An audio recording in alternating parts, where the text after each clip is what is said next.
प्रारब्ध के सभी दर्शकों को मेरा नमस्कार। मेरा नाम है संदीप आर के सिंह और आज हमारे साथ श्री बाबा रामदास जी। बाबा जी, बहुत बहुत स्वागत आपका। जय श्री राम। जय श्री राम। हर हर महादेव। बाबा जी, आप बिहार प्रवास करके आए हैं, ये हमारे दर्शकों, आपके दर्शकों को पता है। और आपने वहाँ आपने मुझे आज सबसे अच्छा ये याद आता है जब आपने कुंडरकी का चुनाव बताया था, जब हम वहाँ होके आए थे कि भाई साहब ये तो भाजपा में जा रही है, और किसी को उम्मीद नहीं थी कि वह सीट भाजपा में जा रही है। मुझे यह याद आता है कि जब आपने 2019 के चुनाव में, मैं 14 की बात नहीं कर रहा हूँ, 19 के चुनाव में एक लखनऊ में बड़े प्रतिष्ठित सज्जन है हमारे, उन जब सपा और बसपा का गठबंधन हो गया था और मोदी जी के खिलाफ लड़ रहे थे, उस पूरे देश के विपक्ष को उम्मीद थी कि अखिलेश और मायावती मिलके तो मोदी जी को उखाड़ देंगे, क्योंकि मैक्सिमम सीटें उत्तर प्रदेश से आई थी, 72 सीटें 2014 में। तो मेजोरिटी से दूर रखने का प्रयास उत्तर प्रदेश से हुआ था। तब आपने कहा था कि 65 से नीचे नहीं आएगा, और बहुत जो प्रतिष्ठित सज्जन थे उनके भी तोते उड़ गए थे कि अरे, वो कह रहे थे 20 सीटें आएंगी। आप सही निकले। 24। बाकी वो 24 या हाँ, 25 बोल रहे थे। हाँ, वो 24-25 बोल रहे थे। 17 में आपने कहा था कि भैया 300 अगर पार हुआ तो कहां जाके गिरेगा किसी को पता नहीं। वह हुआ। 22 में भी ऑलमोस्ट मोर और लेस बाबा आ रहे हैं, जो कि एक 35 साल का इतिहास था, वह भी आपने कहा। तो अभी आप बिहार होके आ रहे हैं, ठीक है। 2024 का जो चुनाव था उसमें जो प्रेडिक्शंस थे वो पूरा देश ही गलत साबित हुआ। अब दिल्ली मीडिया गलत साबित होगी तो हम लोग क्या ही कहें, ठीक है। नहीं नहीं, उसमें पर सर जी 24, एक मिनट। 24 के भाई, मैं एक बात बताऊं, अगर आप जी वर्ल्ड कप का फाइनल हो रहा है फुटबॉल का, ब्राजील और अर्जेंटीना का फाइनल हो रहा है, अगर आपको प्रेडिक्ट करना होगा तो आप यही तो प्रेडिक्ट करेंगे, यार नहीं ब्राजील बेटर लग रही है, I think the score will be 3-2। आप यही ना। अब आपको ये हम्म थोड़ी ना मालूम है कि ब्राजील का गोलकीपर जो है वो सोच के बैठा है कि मुझे 10 गोल खाना है। तब फिर का हम्म तब पे आप काय का एनालिसिस करेंगे? नहीं नहीं, तब सब फुटबॉल का रेफरेंस मत दीजिए, क्रिकेट का दीजिए कि भारतीय टीम जो कसम खा के बैठी, पाकिस्तानी टीम कसम खा के हाँ बैठी कि हमको हारना है, हम पैसा लेके हाँ बैठे हैं, या हम हाँ अलसी आए हुए हैं कि चलो यार हार जाएंगे कोई बात नहीं, ऐसे तो जीत ही जाते थे। तो हाँ, मोदी जी 400 कह दिए हैं, नहीं भी आएगा तो 300 आ जाएगा, देखा जाएगा। उसमें हाँ, कितना कर दो। नुकसान हो जाता है कौन जानता है। ठीक, कोई बात नहीं। 24 का इसलिए कोई बात ही नहीं, 24 की कोई बात नहीं है। हरियाणा, बात नहीं। आप सिर्फ आप मात्र थे जो कह रहे थे कि हरियाणा भाजपा जीतेगी। सारी दुनिया कह रही थी कांग्रेस ही जीतेगी। मैं आपके इतिहास की बात कर रहा हूं सर, क्योंकि मैं बिहार चुनाव पर आ रहा हूं। अभी आप कुछ कहने जा रहे हैं बिहार चुनाव पर, तो मैं दर्शकों को बताना चाह रहा हूं कि बाबा जी ने जब जब एक्यूरेट प्रेडिक्शन दिया वह हुआ। महाराष्ट्र आप होकर आए और आपने कहा कि भैया महाराष्ट्र क्लीन स्वीप है, मतलब रत्ती भर शंका मत रखिए, आप स्वयं वहां होकर आए। और कुंडरकी में नाम इसलिए ले रहा हूं क्योंकि वह सबके लिए अबूझ पहेली, अबूझ तो नहीं, वहां सब यूपी के भाजपाई के लोग भी कह रहे थे कि भैया ये तो हमारी सीट है ही नहीं, तो सपा की सीट है, मुसलमान बहुल है। अकेले आप थे जो कह रहे थे कि कुंडरकी हम जीत रहे हैं, क्योंकि आप वहां होके आए थे। आप बिहार से होके आ रहे हैं, बाकायदा 10-15 दिन गुजार कर आ रहे हैं, और मेरे ख्याल से फिर से भविष्य में जाएंगे। आप कह रहे हैं साहब कि महाराष्ट्र, गुजरात, मध्य प्रदेश जैसा रिजल्ट आएगा बिहार में, क्यों? बिल्कुल। मैं अभी क्या लेटेस्ट, आधार है? क्योंकि लेटेस्ट महाराष्ट्र हुआ है, इसलिए मैं ये जी। कहता हूं कि महाराष्ट्र रिपीट होगा। अच्छा। उसका मेरे बड़े ठोस आधार है। देखिए, एक तो मैं ना कभी भी किसी, जितने भी सर्वे होते हैं उसमें बताएं कि हमने एक व्यक्ति से पूछा कि तुम्हारा वोट किसको जा रहा है। मैं कभी भी उस व्यक्ति से ये नहीं पूछता कि तुम्हारा वोट किसको जा रहा है, क्योंकि बिहार और यूपी जैसे स्टेट में व्यक्ति मैटर ही नहीं करता, जाति मैटर करती है। तो मैं पूछता हूं, तुम्हारी जाति का वोट किसको जा रहा है? उस जाति के 10 लोगों से पूछ लीजिए, वो कहेगा मैं तो फलनवा को दूंगा। मैंने, तुम्हारा बात नहीं कर रहे हैं, तुम किसको दोगे, ठीक है हमने नोट कर लिया। तुम्हारी जाति के, तुम्हारे गांव में कितना वोट है तुम्हारी जाति का? बोला जी 100 वोट है। वो 100 किसको जा रहा है? तो मेरा आकलन हमेशा जाति पे होता है, बिहार और यूपी में। तो सर, मैं अभी जो बिहार में रीड करके आ रहा हूं, जो जातीय समीकरण है ना, उसमें कहीं से भी लालू की पार्टी फिट नहीं बैठ रही है। उनका जो जो जातीय अम्ब्रेला किसी जमाने में लालू और मुलायम दोनों ने पूरी अम्ब्रेला थी, और सर हर एक जातियों के बड़े बड़े छत्र, राजपूत, ब्राह्मण, भूमिहार, बनिया, श्रीवास्तव से लेके और नीचे तक हर जाति का एक बड़ा नेता, बड़ा, इन पार्टियों में मौजूद होता था और लालू और मुलायम के बगल में बैठता था, उसका से होता था। फिर वो अम्ब्रेला खत्म हो चुकी है यूपी में भी और बिहार में भी। अब हम आते हैं बिहार स्पेसिफिक बात करते हैं। तो आज बिहार में लालू के पास सिवाय यादवों के कुछ नहीं बचा। जिस कैंडिडेट को टिकट देंगे उस कैंडिडेट का अपना थोड़ा बहुत जो वो अपना वोट ले आए, तो वो वोट अपनी टोटल जाति का 20 से 30% ही होता है। मतलब अगर अगर लालू किसी ठाकुर साहब को टिकट दे देंगे किसी सीट पर, तो वो अपना 20-30-40% वोट ठाकुरों का ले आएगा, बाकी उस सीट पे जो ट्रेडिशनल राजद का वोट है वो पाएगा।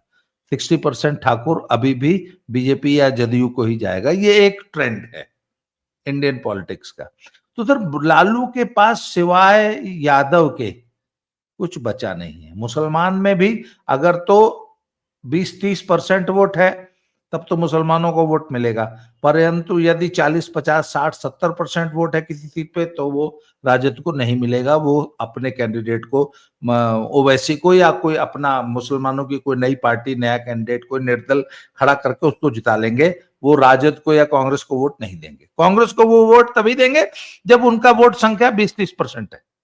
चलिए साहब, पर सर सबसे इंपॉर्टेंट फैक्टर बिहार में जो इस चुनाव में जबरदस्त अंतर डालने जा रहा है वो है लोजपा, चिराग पासवान की पार्टी। मैं आपको बताऊं कि सर 2020 के चुनाव में 32 सीटें, 32 सीट्स जदयू को हरवाई है अकेले लोजपा ने। उस 32 में से 25 आरजेडी ने जीती, 7 कांग्रेस ने जीती, या 6 ऐसे कुछ, 32, 33 और 7। आप कहें तो अगर आप इंटरेस्टेड हो या आपके दर्शक इंटरेस्टेड हो तो मैं उसमें से 2-4 का नाम पढ़ देता हूं। For example, Alauli, Atri, Bajpatti, Barahiya, Chakai, Chenari, Darbhanga rural, Dhoraiya, Dinara, Ekma, Gaighat, Islampur, Jagdishpur, ये तमाम सीटें जो हैं जेडीयू हारी है। जैसे अलौली 2700 वोट से हारी, वहां पे लोजपा जो है 26,000 वोट ले गई। फिर ऐसी 32 सीटें हैं, 32, जो लोजपा ने जदयू को हरवा दी। और लोजपा ने 100 से ज्यादा सीटें लड़ी थी एनडीए के खिलाफ। 140 के आसपास, 138-40 ऐसे कुछ में फ्रेंडली कॉन्टेस्ट था, कुछ में अपने कैंडिडेट खड़ा किए थे। 140 लड़ी थी, जिसमें से शायद 140 अपने सिंबल पे लड़ी थी, और वो सारे कैंडिडेट जदयू के खिलाफ उतारे थे। मजेदार बात यह है सर, भाजपा के खिलाफ नहीं। और इसीलिए तो जेडीयू 45 के आसपास सिमट के रह गई थी, और आरजेडी जो है सबसे बड़ी पार्टी है और 75 सीट लेगी, क्योंकि 25 सीट तो लोजपा ने जितवा दी थी। सर इस बार सीधे सीधे वो 25 सीट का डेंट लगने जा रहा है तेजस्वी को। तो ये जी सर 2020 का आपने जिक्र किया, मैं उसके बारे में एक सवाल आपसे पूछूंगा। 2020 में जैसा आप कह रहे हैं कि मोदी जी के हनुमान श्री चिराग पासवान जी ने नीतीश को हरवाई 35 सीटें, और मुसलमान वोटों के सिरमौर असदुद्दीन ओवैसी ने तेजस्वी को हरवाई 30-32 सीटें, या 5 तो खैर सीधे सीधे ले गए। मतलब अद्भुत चुनाव, खैर, कि अपने ही लोगों ने अपने ही लोगों का हरवाया। आज के 2025 का जो होने वाला चुनाव है, इसके लिए मेरे आपसे दो सवाल है सर। क्या यादव पूरी तरह राजद के साथ हैं या उसमें भी छिटरा मतलब छिटक गए हैं कुछ एनडीए के साथ, कुछ यंग जनरेशन जो नई जातिगत राजनीति से ऊपर देख रहे हैं? और दूसरा, क्या मुसलमानों ने हार मान ली है क्या, जो रिजल्ट आप बता रहे हैं बाबा जी? सर पहली बात, यादवों को वाला जवाब दे देता हूं। सर हर स्टेट में जो भी किसी भी पार्टी का वोट बैंक है, बीजेपी ने या एनडीए ने उसमें 20 से 30% की सेंध लगाई। इवन पंजाब में सिखों में लगाई है, जाटों में लगाई है, हरियाणा के जाटों में लगाई है, वो पश्चिमी उत्तर प्रदेश के जाटों में लगाई है, यूपी के यादवों में लगाई है 20 से 30%। बिहार में भी है। बिहार में एक दूसरा जो सबसे बड़ा फैक्टर जो कि मुसलमान यादवों को डिमोरलाइज करता है, सर हार स्पष्ट दिखाई दे रही, कहीं से कोई शंका वाली बात नहीं। It is clearly written on the wall in Bihar कि इस बार देयर इज नो फाइट। हां, मुझे अभी भी एक डर है जो 2024 के लोकसभा में भी दिखा था। नहीं, ओवर कॉन्फिडेंस में न मर जाए। क्या है, जीत रहे हैं है, जीत रहे हैं, क्या जरूरत है निकलने की, अरे क्या जरूरत है प्रचार करने की, हम तो हैंड्स डाउन जीत रहे हैं। वो नहीं चलेगा, वो गफलत नहीं चलेगी। पूरे काडर को जमीन पे तो उतरना पड़ेगा, प्रत्याशी को जी जान लगा के चुनाव लड़ना पड़ेगा। जी, आपके इस बात पर मैं आपसे एक बेसिक सवाल पूछना चाहता हूं। 2024 में तो भाजपाई कार्यकर्ता जमीन पे नहीं उतरा, इस मारे के हम जीत रहे हैं। जदयू के कार्यकर्ता में और भाजपा के कार्यकर्ता में कौन ज्यादा आलसी है जो नहीं उतरेगा? तो दोनों है, दोनों का कंपटीशन। एक नीतीश भरोसे, एक मोदी भरोसे, जीवन चल रहा नहीं, है बढ़िया, कोई दिक्कत नहीं। उसमें से एक एक एक सर, जो दही जमाना होता है ना, तो जोरन डालना पड़ता है। चाहे सब कुछ है, अगर जोरन नहीं डालेंगे तो दूध खट्टा होके जम जाएगा, पर वो दही नहीं होगा, वो फट जाता है, बेकार हो जाता है। जो नेचुरल बैक्टीरिया पैदा होता है तो जोरन डालना पड़ता है। सर संघ, ये जो 24 का जो चुनाव था ना, वो नड्डा जी ने जो कहा था ना कि नहीं नहीं अब हम इतने बड़े हो गए हैं, जैसे कुछ चीजों के लिए कहा जाता है कि वो नीचे लटकती हुई ही शोभा देती है। अगर वो कहे कि नहीं हम तो सिर पर, तो नड्डा जी जो है वो सिर पे बैठ गए थे, है हमको संघ का जरूरत नहीं है, हम इतना बड़ा हो गया हूं, अब हम सिर पे बैठूंगा। तो वही बात है अब राजू श्रीवास्तव वाली। अच्छा ये करके, अच्छा ये भी करके देख लो। तो नहीं ठीक है नहीं, अरे आप उस वाक्य को ऐसे हल्के में नहीं ले सकते। हाँ। हाँ, ये कर लो अच्छा पहले। पहले ये कर लो। हाँ, ये कर लो पहले। बड़े लोग ये करते होंगे। हाँ, ये कर लो पहले। तो संघ ने क्या भाजपा से कहा कि हाँ कर लो पहले? हाँ, 24 में तो ये कहा जी था। जी। तो सर वो पूरा कार्यकर्ता को पूरी मतलब पूरी मेहनत के साथ, पूरी डेडिकेशन के साथ, पूरे पूरे संसाधन, पूरी ताकत झोंक के चुनाव लड़ना पड़ेगा, चाहे विपक्ष चाहे जितना भी कमजोर नजर आ रहा हो। पहली शर्त। पर जो अब वापस आते हैं यादवों पे, तो सर एक तो यादवों को ये दिखाई दे रहा है कि हार, और जिस तरीके से तेजस्वी ने राहुल के सामने सरेंडर किया इस वोट अधिकार यात्रा में, उससे भी सर यादव वोटर बहुत निराश है कि आखिर एक बिल्कुल नॉन एग्जिस्टेंट जीरो पार्टी जो अपने बल पे एक भी सीट नहीं जीत सकती, उस पार्टी के एक नकारा, निकम्मे, लूजर पॉलिटिशियन को आपने क्यों कमांड दे दी, आप क्यों उसके पीछे चलने लग गए, जबकि वो आपके सामने कहीं स्टैंड ही नहीं करता। यादव वोटर इस चीज को लेके बहुत कंफ्यूज है कि राहुल का है क्या बिहार में यार, जो इसको सिर पे बैठाए घूम रहे हैं तेजस्वी और इस लालू। जी, तो सर इस वजह से यादव कुछ उदासीन रह सकता है इस चुनाव में। जहां तक जी, मुसलमान की बात को भी दिखाई दे गया है कि जीतना नहीं है हमने, है सरकार। अच्छा, मैं बहुत कट्टर लालू समर्थकों से मिला, हाँ भाई वोट किसको दिया है, लालू जी को, तेजस्वी भाई। मैंने कहा सरकार किसकी बनेगी? नहीं, सरकार तो नीतीश जी की बनेगी। हमारा वोट लालू जी को जाएगा, लालटेन पे जाएगा, सरकार बोले नहीं, सरकार तो नीतीश जी, मोदी, एनडीए। तो सर पहले से मान के बैठे हैं। ये बड़ी निराशा, ये जो निराशाजनक स्थिति होती है ना, ये काडर के लिए और वोटर के लिए। तो वोटर ऐसे में मुसलमानों का एक बड़ा, आपको याद होगा 2019 में जब मैं, आप और हम सब लोग जो आजमगढ़। घूम रहे थे आजमगढ़, तब हम लोग चिल्ला चिल्ला कहते थे, मैंने कहा भैया मुसलमान वोट डालने नहीं निकल रहा। बिलरियागंज का वो बूथ याद है, शिवली शिवली कॉलेज, बूथ गिलदियागंज, याद शिवली कॉलेज। है? अरे हैं? हाँ वो सारा दिन में 24% मतदान हुआ था, जबकि 100% मुसलमानों का बूथ था। सर, शाम के 4 बजे तक रिपोर्ट आई कि सर कोई आया ही नहीं वोट डालने। जुम्मे का दिन था। 24% वोट, उन्नीस हाँ, परसेंट वोट, 16% वोट सारा दिन में। मुसलमान तो बहुल इलाके। जब मुसलमान को पता लग जाता है ना कि हार रहे हैं, फिर वो बोले छोड़ो ना यार, सर क्या लेकिन जाए। जीता तो अखिलेश था।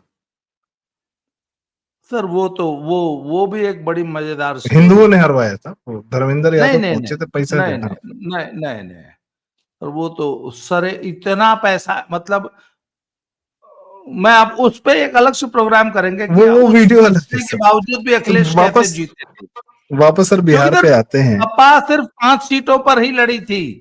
पूरी सपा की हम्म, पूरी एनर्जी और पूरा काडर, पूरा पैसा सिर्फ आजमगढ़ में खर्च किया गया था, और उतना वोट हम्म, खरीदा गया था।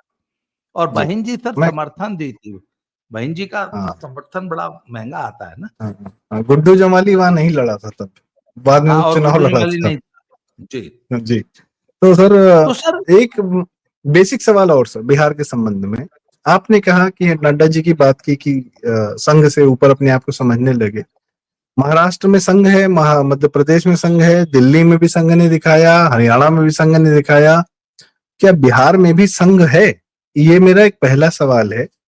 और जो यादव वोट तेजस्वी से कंफ्यूज है कि तुम जाके राहुल के पीछे क्यों खड़े हो गए, तो क्या यादव वोट को ये समझ में नहीं आया है कि वो क्रिश्चियन, चूंकि तेजस्वी भी क्रिश्चियन हो चुके हैं, तो वो बड़के वाले क्रिश्चियन के आगे सरेंडर कर गए हैं, राहुल गांधी जो सीधे वेटिकन से आते हैं। तो क्या यादव वोट को पता नहीं क्या कि तेजस्वी क्रिश्चियन हो गए? ये दो मासूम सवाल है, इसके बाद चर्चा का समापन करेंगे। क्योंकि बिहार में क्रिश्चियन वोट भी अपने आप में एक, राहुल वही गैदर करने आए थे, इसीलिए स्टालिन को, रेवंत रेड्डी को, सबको बुला के लाए थे। जी। सर बीवी तो तेजस्वी की क्रिश्चियन है, ये जी। देखिए, बिहार में संघ क्रिश्चियंस का कितना है सर? जमावड़ा। बिहार में क्रिश्चियन कितने हैं और संघ कितना है सर, बाबा जी? तो देखिए, संघ का तो खैर कोई वो है ही नहीं, संघ जड़ों में घुसा हुआ है ना। बिहार में संघ जो, अच्छा, संघ का जो काम होता है सर वो इनविजिबल होता है। मैं आपको बता रहा हूं कि महाराष्ट्र में मैंने 2 राज्यों का चुनाव बड़े नजदीक से देखा पिछले दिनों में, एक हरियाणा का और एक महाराष्ट्र का। हरियाणा के चुनाव में सर कांग्रेस की सभाओं में गांव में जबरदस्त भीड़ उमड़ती थी, और भाजपा की सभाओं में, भाजपा के संपर्क अभियान में 50 आदमी भी नहीं दिखाई देता, 50 भी। और वहां पे 5, कहां 50, कहां 5,000 गांव में। तो लोग फोटो दिखाते थे, बोलो आज तो पब्लिक ने पीट के भगा दिए, भाजपा वाले तोड़ दिए, फोड़ दिए। मैंने कहा इसीलिए तो हारोगे। मैंने कहा वो जो 5,000 तुम्हारे रैली में हरियाणा में जो 5,000 आदमी दिखाई दे रहे थे ना, उसमें से 4,000 भाजपा के वोटर थे। पर दिखाई देंगे तुम्हारी सभा में। और भाजपा वालों को संदेश भेजते हैं कि घबराओ मत, हम तुम्हारे हैं, पर हमारी मजबूरी है, जाना हमको कांग्रेस की सभा में है, क्योंकि इन्हीं गुंडों के साथ सरवाइव करना है। सर इसी तरह अच्छा, संघ जो काम करता था वो दिखा के करता ही नहीं था। 16,000 मीटिंग्स संघ ने ऑर्गेनाइज की, पर 1 to 1 फैमिली में जा जा, वो सड़क पे नहीं दिखाई देती थी मीटिंग। उनको ये पता नहीं लगता था कि आज संघ ने इस गांव में 15 से ज्यादा मीटिंग्स कर ली। एक घर में गए, अगल बगल के 4-5 घरों को बुलाया, उनके लड़कों को बुलाया, उनकी महिलाओं को बुलाओ, उनसे बात किया, 10 मिनट 15 मिनट, चलो जी अगले। पता लगा कि सुबह से लेकर शाम तक संघ के 5 कार्यकर्ताओं ने एक एक परिवार में जाके अपना काम कर दिया।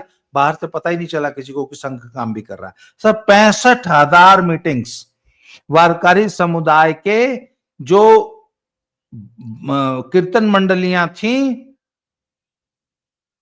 उन्होंने घर घर जाके कीर्तन के रूप में महाराष्ट्र में काम किया। हमने देखा, मैं ऐसी कीर्तन मंडलियों के साथ 3 दिन घूमा, मैंने देखा कि अरे यार कितना ग्रास रूट लेवल पे काम क्या होता है, जो ऊपर से दिखाई नहीं देता। सर कैन यू इमेजिन कि मैं पुणे रहा 4 दिन शायद महाराष्ट्र यात्रा में। सर कम से कम 50 मंदिरों को हमने विजिट किया होगा शाम की आरती के समय।